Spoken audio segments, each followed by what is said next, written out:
personalmente. En la noche de hoy nosotros vamos a tener una conversación con respecto al derecho, a las defensas, a juicios que han sido importantes y sin duda alguna uno de los más interesantes, por lo menos en este gobierno, es el ex director de Bienes Nacionales, Elías Wessing Chávez. Y ha habido muchas contradicciones. La mayoría de las personas dicen que ha sido una buena decisión de la jueza, pero obviamente cuando estamos en un país democrático como este, todas las opiniones hay que respetarlas, pero la decisión del juez es la más importante. Y cuando las autoridades públicas, por ejemplo, el Procurador de la República, que tiene todo el derecho de apelar, tiene otra opinión, nosotros le damos importancia también, pero el interés es oír a la defensa, a la que fue y estuvo presente en ese juicio. Y esta noche estará con nosotros el doctor Marino Félix, que es parte de la defensa del ex director de Bienes Nacionales, Elías Wessing Chávez.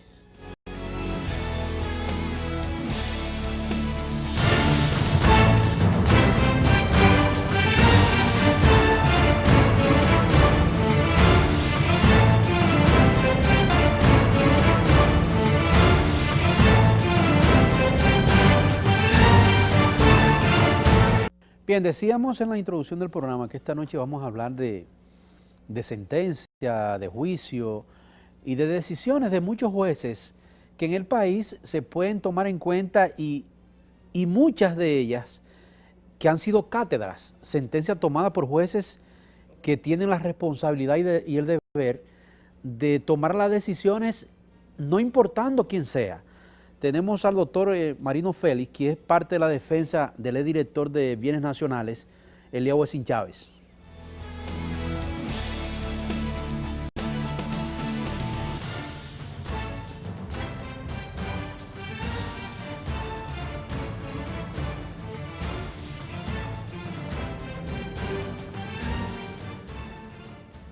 Mi querido doctor, buenas noches. Buenas noches, Mayo.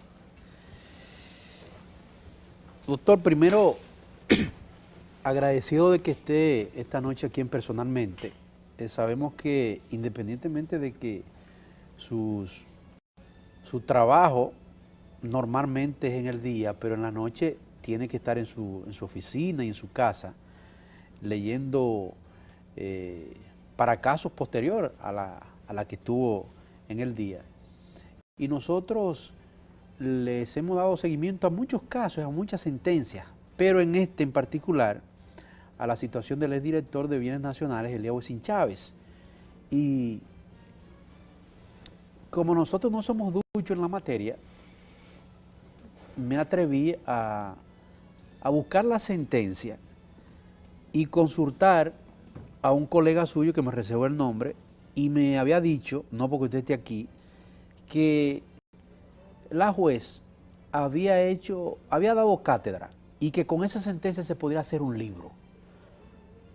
Usted como parte interesada es muy posible que sea un poco prudente para darme esa respuesta, pero desde el inicio, sintetíceme un poquitito lo del juicio primero del director de Bienes Nacionales, por favor. Sí, gracias, Mayo, a ti y a ese público que personalmente te sigue a diario. Bueno, el tema es simple con el caso del director o exdirector de Bienes Nacionales, Elías Wessing Chávez, porque se hizo una auditoría de su ejecución frente a Bienes Nacionales del año 2008 y se hizo un informe especial de auditoría sobre la venta de unas chatarras del proyecto denominado Cruz de Manzanillo allá en Montecristi. Con esa auditoría que fue enviada al Procurador General de la República, el Procurador General de la República, Francisco Domínguez Brito, instrumentó a través de la DPCA una acusación en contra de Elías Wessing Chávez y dos funcionarios más de Bienes Nacionales Elvi Arias Morván y el señor Jacobo de León. Desde el inicio nosotros sostuvimos en el plenario y como teoría del caso que los hechos que contenía esa acusación no constituían indicios de responsabilidad penal, pero que también las pruebas con las que se pretendía mantener esa acusación no eran suficientes para retener la responsabilidad penal o la supuesta responsabilidad penal de Elías Wessing Chávez y los dos acusados. Al final, nuestra tesis o teoría del caso es la que retiene la magistrada por la sencilla razón, Mayo Banex, de que la propia auditoría era excluyente para poder retener la responsabilidad penal de los acusados, toda vez que en la misma auditoría que tomó Domínguez Brito como base para presentar la acusación, exponía en sus conclusiones y recomendaba sanciones disciplinarias, no así indicios de responsabilidad penal. Entonces, el tema más interesante, y es lo que más ha sonado y es lo que toma el titular, es que se habla de una supuesta malversación de 157 millones de pesos. ¿Qué probó la defensa? Sencillo, 150 millones de esos 157 eran referidos a unas nóminas que se pagaban en bienes nacionales, que todavía se paga. Que esas nóminas eran 14 nóminas del año 2008, estaban debidamente auditados, y tú que eres economista sabes que el órgano de control interno es la Contraloría General de la República. Las 14 nóminas que se tenían supuesta como una presunta malversación estaban debidamente autorizadas por Simón Lizardo, que a la postre era Contralor General de la República y que lo es ahora. Pero esas nóminas estaban también depositadas por el Tesorero General de la Nación. Pero hay un malentendido en el sentido de que se piensa que ese dinero fue manoseado por la Dirección de Bienes Nacionales, fue manoseado por Elías Wessing Chávez, y eso es falso. Porque ese dinero que eran auditadas, cada nómina mensual de 11 millones, de 12 millones, 10 millones, que sumaban 14 nóminas, sumadas daban los 150 millones, todas esas nóminas lo que hacía era que se enviaban de bienes nacionales al control interno, que era la Contraloría General de la República, aprobada con las firmas de los funcionarios competentes, ordenada al Tesorero General de la Nación, depositar al Banco de Reserva los dineros que contenían esa nómina, y las personas que eran empleados de bienes nacionales a nivel nacional, inspectores, muchísimos inspectores, iban y retiraban su dinerito o el dinero que le correspondía al banco correspondiente. Entonces, quedó probado que los primeros 150 millones que eran relativos a esa nómina era una actividad completamente doctor, pero, lícita. yo pude leer en el expediente que había un dinero de unos vehículos ahí. Sí, había un dinero de vehículos que no fueron concedidos por la administración de Wessing Chávez, más sin embargo, entendemos nosotros de manera no muy sana, en la auditoría se recoge como que son de su administración. Sin embargo, esos préstamos a 25 vehículos a funcionarios de bienes nacionales fueron hechas en la gestión pasada del administrador al que sustituyó Elías Wessing Chávez del año 2006. Que no se cogía ese dinero tampoco. Que no se cogía ese dinero tampoco y que la mayoría de ellos pagó, y lo que quedaría es una cuenta por cobrar de bienes nacionales de esas personas que aún no han terminado de pagar ese préstamo, pero que tampoco constituye un ilícito penal. Pero acuérdate que existe en derecho lo que es el principio de legalidad, que es que no te pueden endilgar a ti una actuación que tú no estabas en posesión o que no existía una ley anterior. Entonces, esos préstamos no lo hizo Wessing Chávez, lo hizo el administrador anterior en el año 2005 y 2006. Okay. Entonces, fíjate cómo las nóminas, que es el grosso mayor de los 150 millones de pesos. Mucho dinero. Sí, claro, okay, pero que fueron pagados correctamente. O una nómina, la malversación estaría, ¿dónde? Si ese dinero que se ordena pagar en salario a las personas que están registradas en las nóminas no se pagan en nómina, entonces sí estaríamos hablando de malversación. Entonces no puede haber malversación en el uso de fondos públicos cuando el destino que se le ha dado a los fondos es el correcto, el que indican las nóminas autorizadas por el Contralor ¿Y General se de la verificó República? de las personas realmente con cédula y todo que recibían ese dinero? Naturalmente, porque están en las nóminas, Mayobanex. Entonces, el Ministerio Público no hizo el esfuerzo de depositar ninguna de las nóminas. ¿Quién deposita las 14 nóminas debidamente certificadas? Ustedes. La defensa de Elías Huesín Chávez, que era que le interesaba probar que ese dinero fue pagado efectivamente donde decidió el Contralor General de la República y donde decidió el presupuesto designado, destinado a bienes nacionales, que se pagara. Fíjate que al año 2007, a la llegada del doctor Elías Huesín Chávez a bienes nacionales, eso no estaba incluido en el presupuesto general de bienes nacionales de la nación. ¿Qué no estaba incluido? El pago de esas nóminas. Okay. Entonces, es Elías Huesín Chávez, a partir precisamente del inicio del año 2008 y finales del 2007, que solicita que el pago de esas nóminas se haga con cargo al presupuesto que se le asigna a bienes nacionales. Entonces, no es posible que con esa situación se pueda retener ningún indicio de responsabilidad penal. ¿Cómo el procurador, con esa experiencia que él tiene y sabemos todos que él tiene capacidad y dominio, él no previó todas esas cosas, no llevar pruebas contundentes para poder llevar a juicio de fondo al exdirector de Bienes Nacionales? Fíjate, nosotros hemos sostenido desde que vimos la acusación que al procurador Francisco Domínguez Brito lo habían sorprendido con ese proyecto de acusación. Aunque tiene su firma, nosotros sabemos que ese no es su racional jurídico, como tú bien has expresado, porque si él se hubiese detenido a analizar esa acusación y compararla con las pruebas de la investigación que ellos como procuradores están llamados a hacer, se hubiera dado cuenta que eso no tenía Doctor, futuro. pero la experiencia y la capacidad de él y el nombre que él tiene, no se puede dar el lujo de estar improvisando tampoco.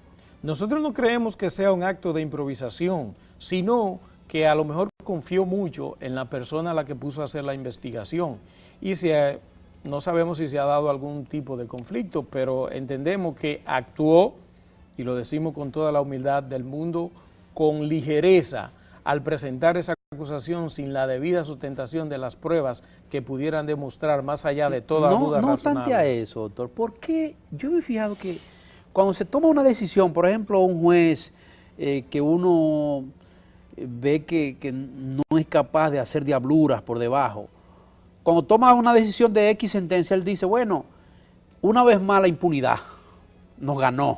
¿Por qué él dice eso en reiteradas ocasiones?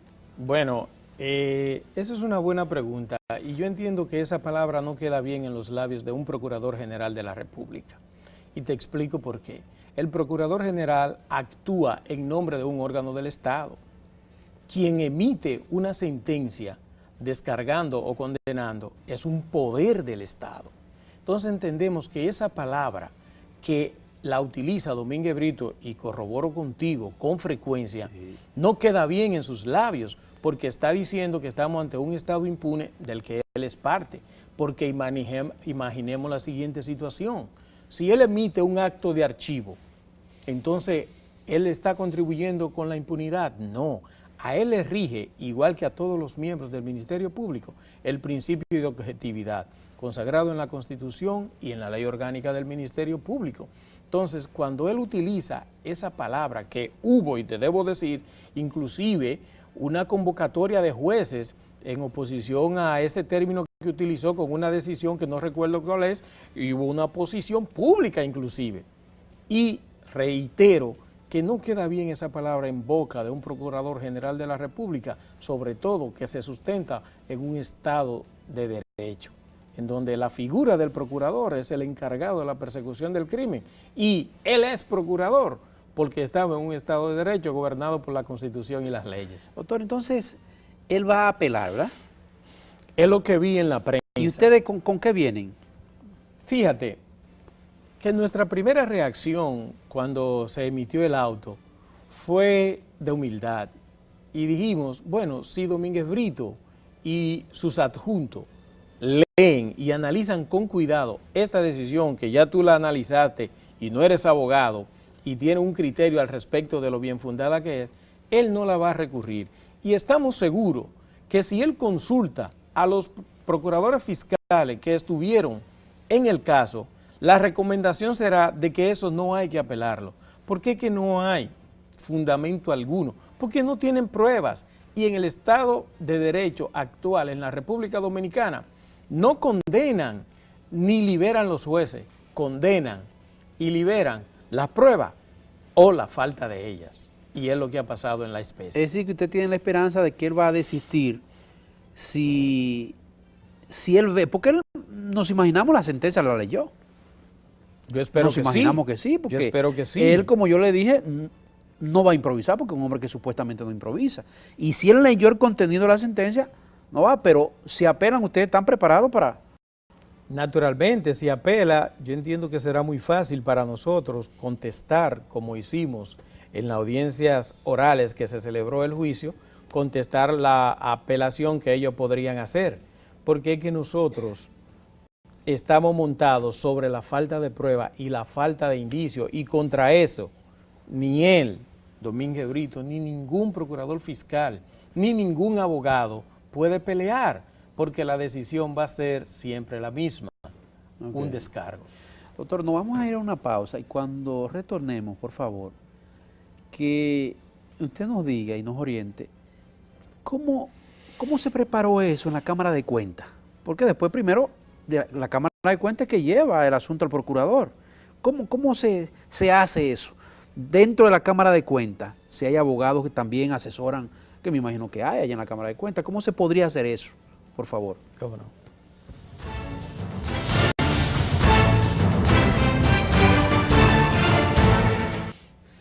Bien, amigos, continuamos con el doctor Marino Félix, quien es parte de la defensa del exdirector de Bienes Nacionales, Elías Wisin Chávez. Le decía ahorita, doctor, de cómo se amarra un expediente en la Cámara de Cuentas. Cuando ustedes vieron eso, lo vieron, porque a veces el abogado dice, bueno, esto es un fly al queche. ¿Cómo se armó eso? Mira, es una pregunta muy interesante porque da inicio a este proceso. Y te voy a hacer un poquito de historia breve. Sucede que estando Elías Wisin Chávez como administrador de bienes nacionales, la presidenta de la Cámara de Cuentas le solicita el pago de unos dineros sobre una sucesión de su familia, específicamente de su padre. Ella y uno de sus hermanos le envían una carta a Elías Wisin Chávez en julio del 2009, solicitándole el pago de unos terrenos por monto de casi 500 millones de pesos. A bienes nacionales vía Elías Wisin Chávez. Exactamente, a bienes nacionales vía Elías Wisin Chávez. Elías manda a hacer un levantamiento, una inspección de los terrenos. Usted está hablando de Liselot Marte de Barrio. Sí, la presidenta de la Cámara de Cuentas, doña Liselot Marte de Barrio. Entonces, los tasadores de bienes nacionales determinan que esos terrenos no cuestan 500 millones, sino que cuestan, si tiene ese dinero para pagárselo, gestionarle el pago por esa cantidad. Ellos no aceptan y mandan otros tasadores, y Elías vuelve y manda otros tasadores, y llega a un monto de 209 millones. Pero ¿qué es lo interesante de eso? Que esa carta se la mandan estando los inspectores de bienes de la Cámara de Cuentas metidos en bienes nacionales. Eso huele a chantaje, de como quiera que uno lo vea o lo mire. Luego, para el 10 de mayo del año 2012, Elías Wisin Chávez es el presidente de un partido que estaba trabajando por la candidatura del presidente Danilo Medina. Le envía el resultado de la auditoría del año 2008. Estamos hablando 4 años después de que se inició esa auditoría, o 3 años después. Le envía el resultado de la auditoría dándole 10 días para que él la conteste.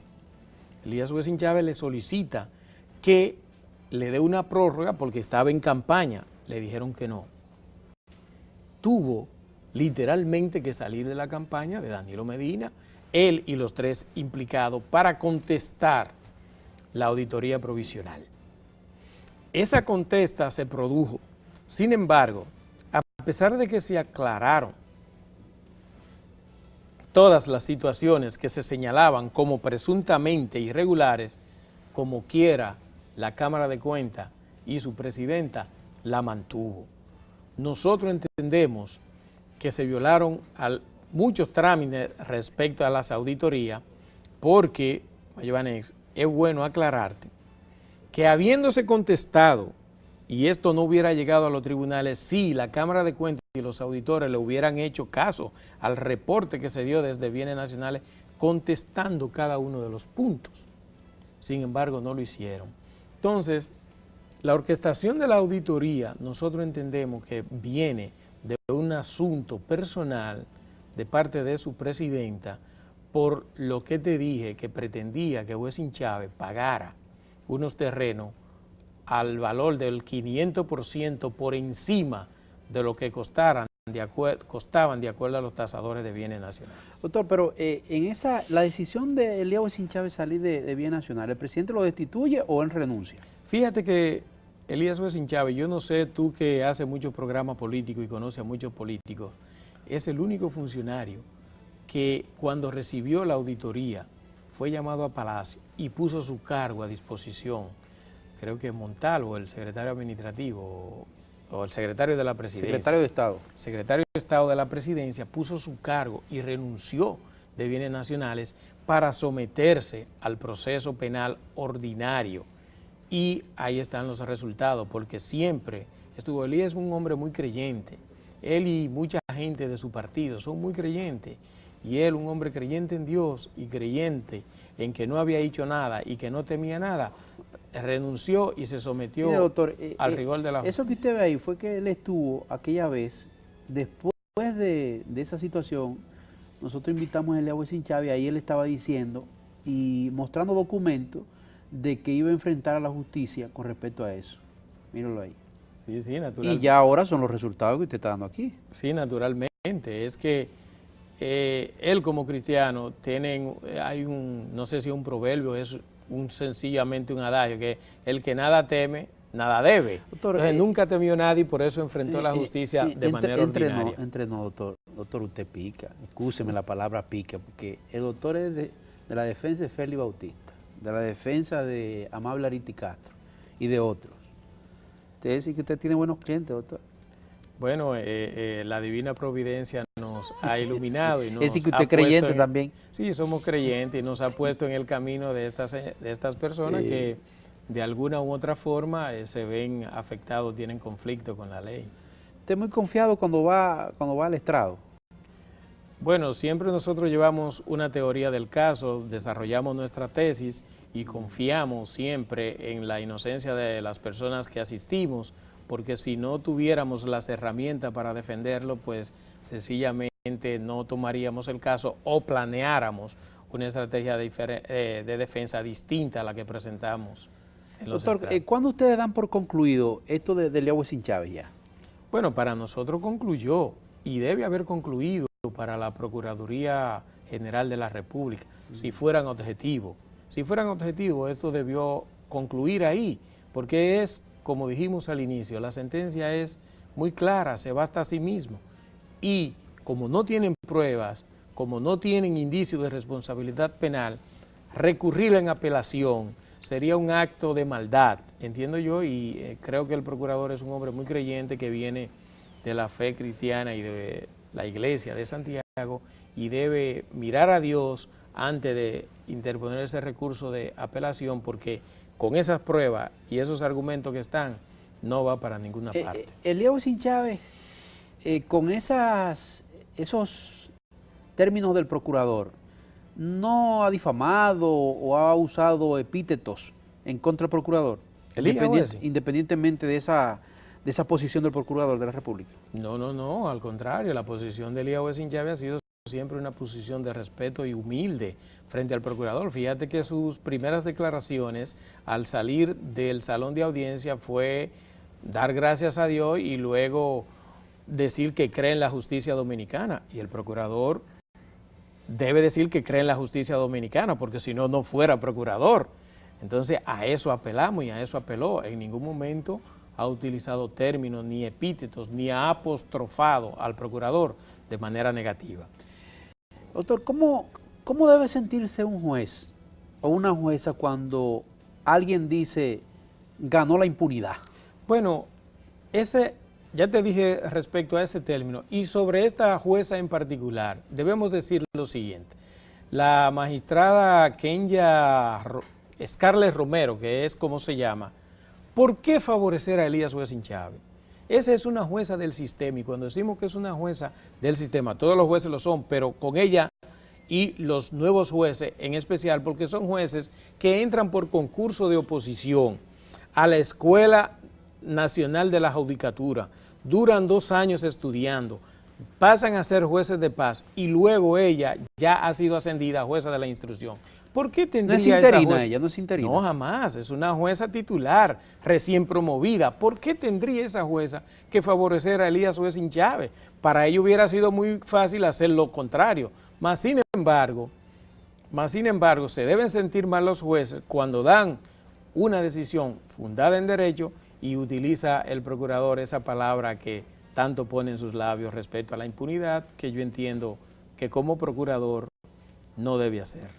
Mire, hay algunas personas que me dicen a mí que aparentemente, con el respeto que yo le tengo al procurador, sus deseos de ser presidente de la República lo lleva a esa situación a veces de querer, qué sé yo, llamar más a la atención.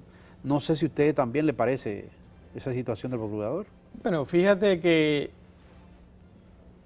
como él aspira, y se sabe que aspira a la presidencia de la República, porque terció en las elecciones internas pasadas dentro de su partido, el cargo de procurador no es el mejor cargo para esas aspiraciones, porque va a tener que enfrentar a grupos y va a tener que enfrentar a personas que son aliados a su partido y que en algún momento, si él con sus aspiraciones obtendría el favor, tendría que buscarlo. Entonces, la función de procurador no es la mejor de las funciones para tener aspiraciones políticas. Entonces, si ese es el caso, como algunas personas lo han manifestado, entonces no lo puede hacer porque fíjate que el cargo del procurador trae consigo la renuncia a participar en actividades políticas o partidarias, entonces él no lo puede hacer porque él se debe al principio de objetividad. ¿Qué significa el principio de objetividad? Que él tiene que buscar las pruebas a cargo y las pruebas a descargo de las personas que él está investigando.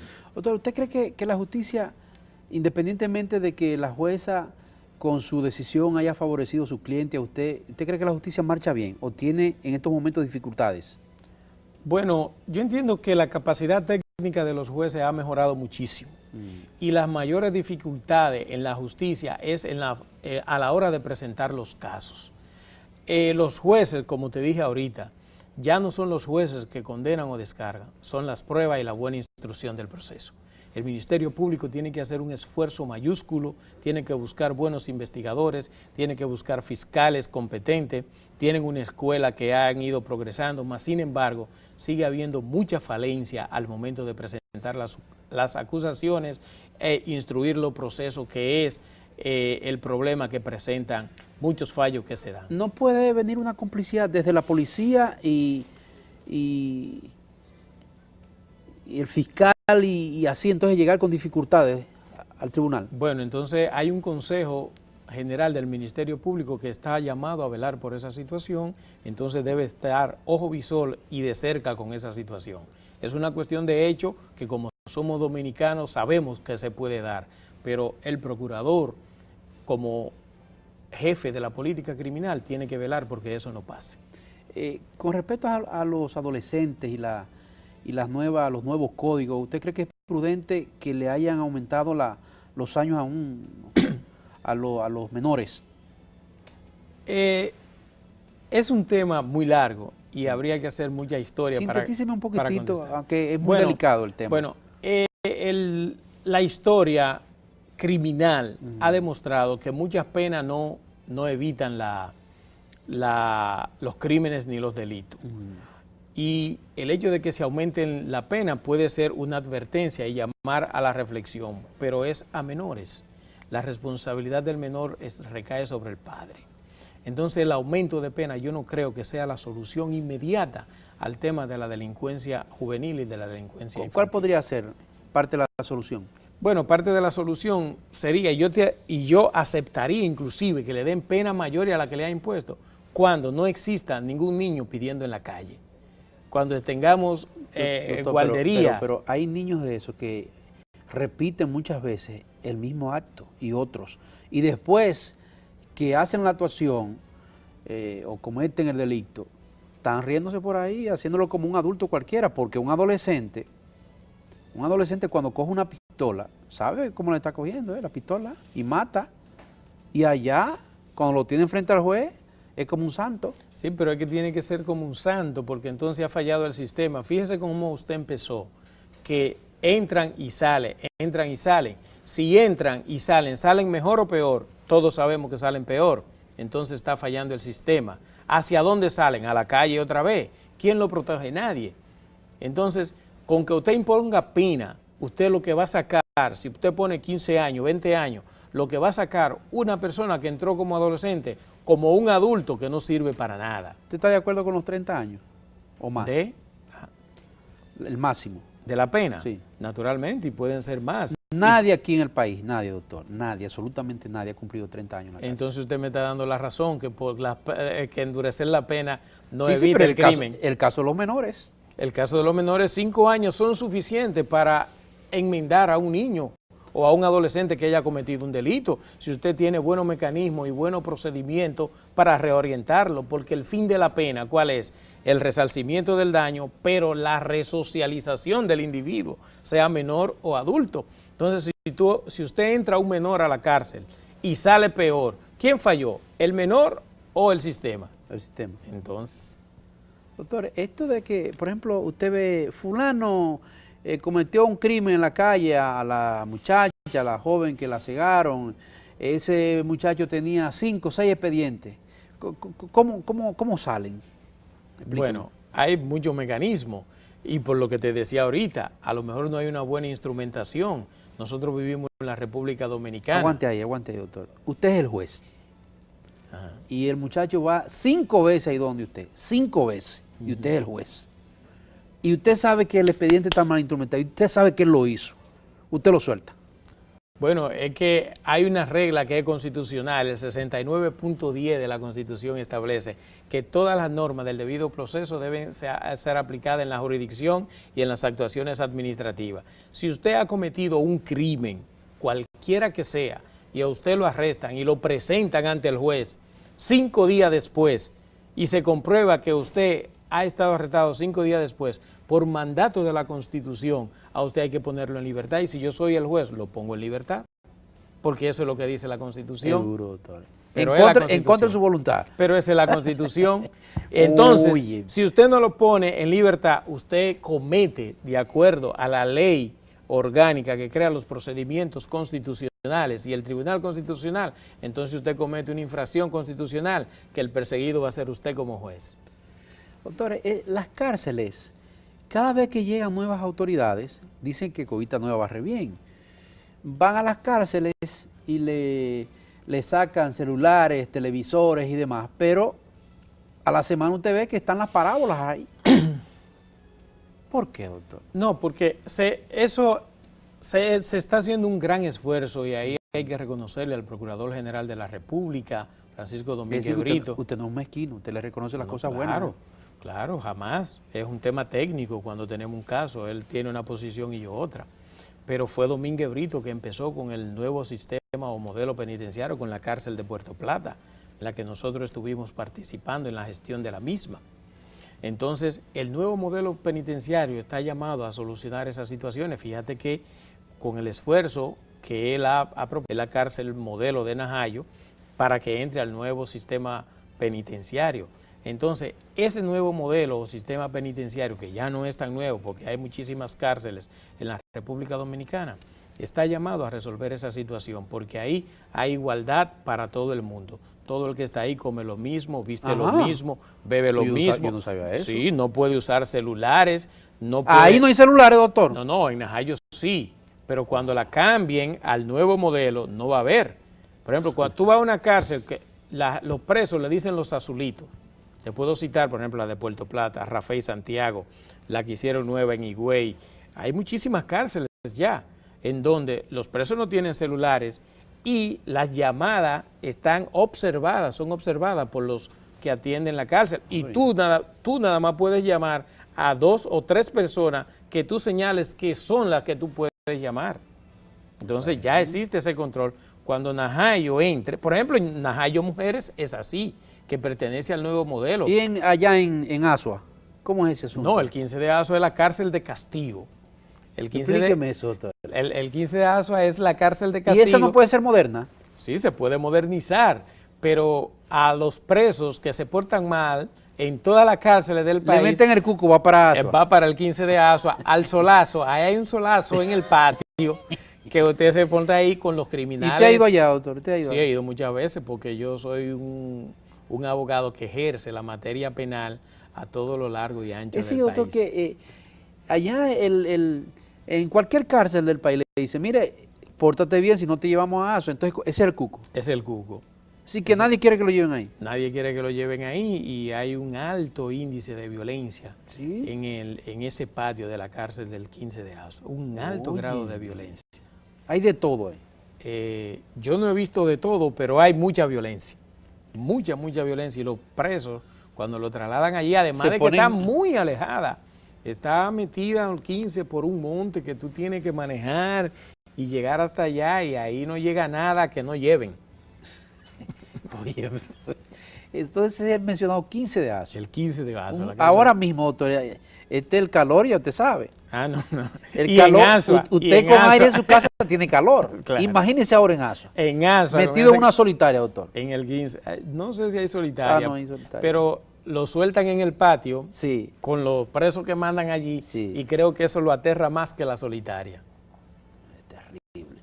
Doctor, nosotros muy agradecidos y deseándole que siga teniendo éxito como lo ha tenido. Muchas gracias, Mayo. Bien, gracias al doctor Marino Félix, quien ha sido o es parte de la defensa del director de Bienes Nacionales, Eliahuesin Chávez, de Félix Bautista, de Amable Ariti Castro y otros. Gracias, buenas noches.